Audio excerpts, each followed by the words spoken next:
Everyone 12 and older are eligible to get the coronavirus vaccine here in the U.S. We'll tell you which vaccine they can get and where you can get vaccinated right here in Spokane. And North Central High School will get a new mascot. They have no reason to hold on to an archaic, racist trope. We spoke with people pushing for the change, and we'll let you know how the process will work. And of course, we're going to take you outside as clouds clear from the sky. It is a beautiful start to the day. I'll let you know how long this nice weather sticks around.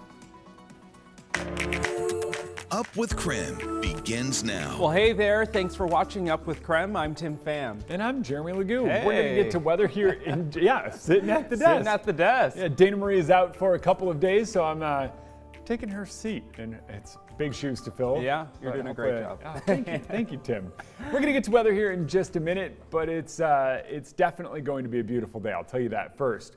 Washington State now no longer allows the use of Native American names, symbols, or images as public school mascots. Last night, the Spokane Public School Board took its first steps to comply with this new law. And this morning, we do have Brandon T. Jones live to explain the changes to two Spokane schools that are currently making changes. Good morning, Brandon.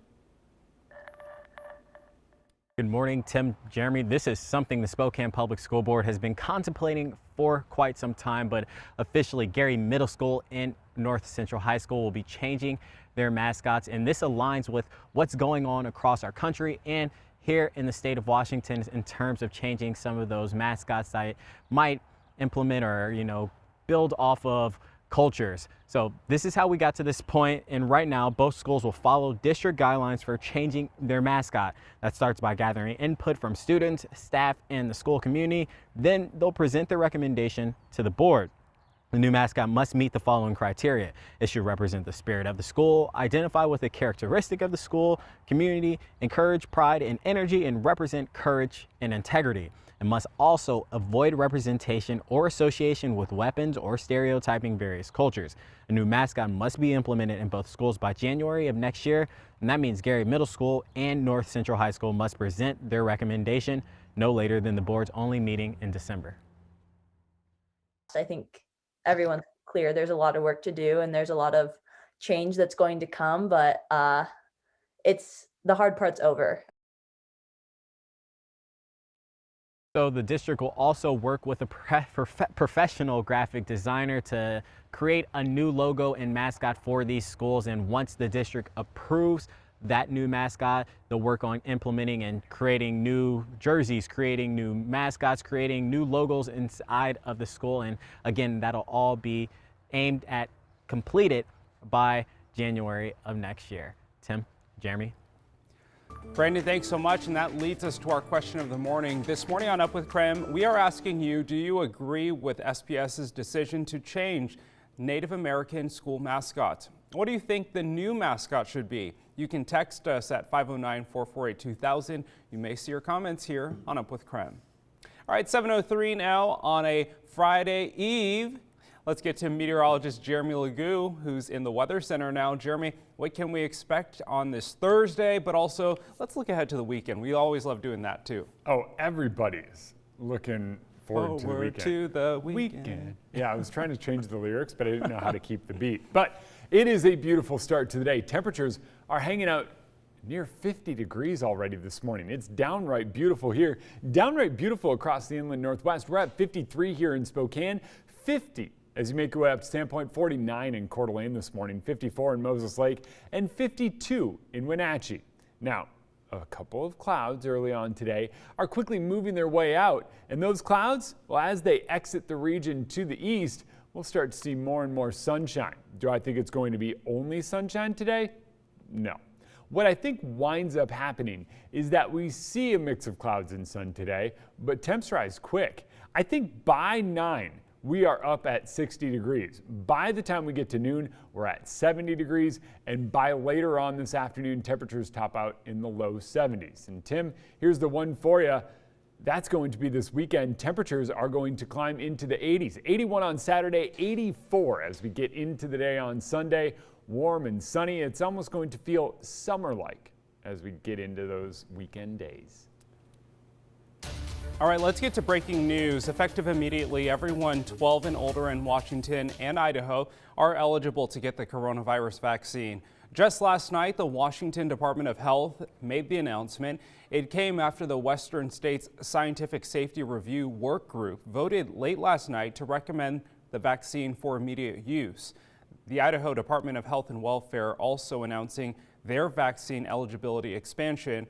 Just as a reminder, the Pfizer vaccine is the only vaccine approved for ages 12 to 15. Both announcements come after an independent panel of advisors for the CDC voted to recommend the Pfizer vaccine for children in that age group. The most common side effect for kids getting the vaccine is discomfort in the injection site. About 77% of kids reported feeling some fatigue, and less than half had chills, muscle pain, or fever. If you're looking to sign up your children for a vaccine appointment, there's a number there. We'll get that number up there. There are a number of appointments available, and you can text us as well. Local pharmacies like CVS, Rite Aid, and Safeway. You can sign up at Providence Vaccine Clinic as well at Gonzaga. They're all offering the Pfizer vaccine. SPS is also hosting a number of vaccine clinics in the area, and for a full list, you can text the word vaccine to 509-448-2000 and we'll send you a link. Time for your morning rush now. More news in less time. The city of Plummer is on a boil water notice until further notice. The city posted this to their Facebook page, alerting people who live there. The city says all drinking water should be boiled for at least 1 minute before drinking. It comes after a major main break. The city is also asking people to conserve water as much as possible so the systems can replenish. Idaho Governor Brad Little signed a bill that will give Idaho the single largest tax cut in state history. It gives Idahoans $220 million in immediate one-time income tax rebates and $163 million in ongoing income tax relief. The tax rebates will go out to all Idahoans who filed a state income tax return in 2019. If you are one of them, you will get paid at least $50 per person or 9% of your 2019 taxes, whichever is greater. Gas prices are rising in Washington, but experts say don't blame it on the pipeline problem that's happening in the southeast. Prices are up more than $1 from a year ago. Stay-at-home orders went into effect then and sent prices plummeting last March. So we're actually seeing similar prices to this time 2 years ago. Washingtonians' primary gas supply runs through British Columbia. The Department of Health says Washington students should plan to be in person for school this fall. Learned over the past year that schools are very good at implementing these health and safety measures, which limit transmission and protect the students, staff, and their families. The Deputy Secretary for the DOH says their back-to-school plan has two facets: proper use of health guidelines like wearing a mask and promoting hand washing, and having a plan so schools are ready to respond to any coronavirus cases. The DOH says they plan to give school districts across the state their plan later this week.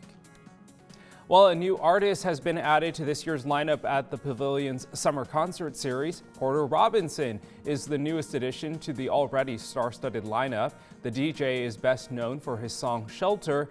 He'll have special guest Jai Wolf with him as well. Now, he will play September 29th at 7 p.m.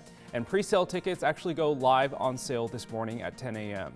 The other acts at this year's outdoor concert series include Machine Gun Kelly and Louis the Child.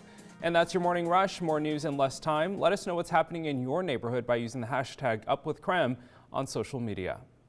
Still ahead, the controversial firing of Dr. Bob Lutz is back in the news after a preliminary investigation found that the health administrator may have violated state law. Coming up at 7:30, we spoke with the current chair of the Spokane Regional Health District about these findings. Plus, an art installation at River Park Square is turning heads. Nicole Hernandez spoke with the artist behind the bouquets.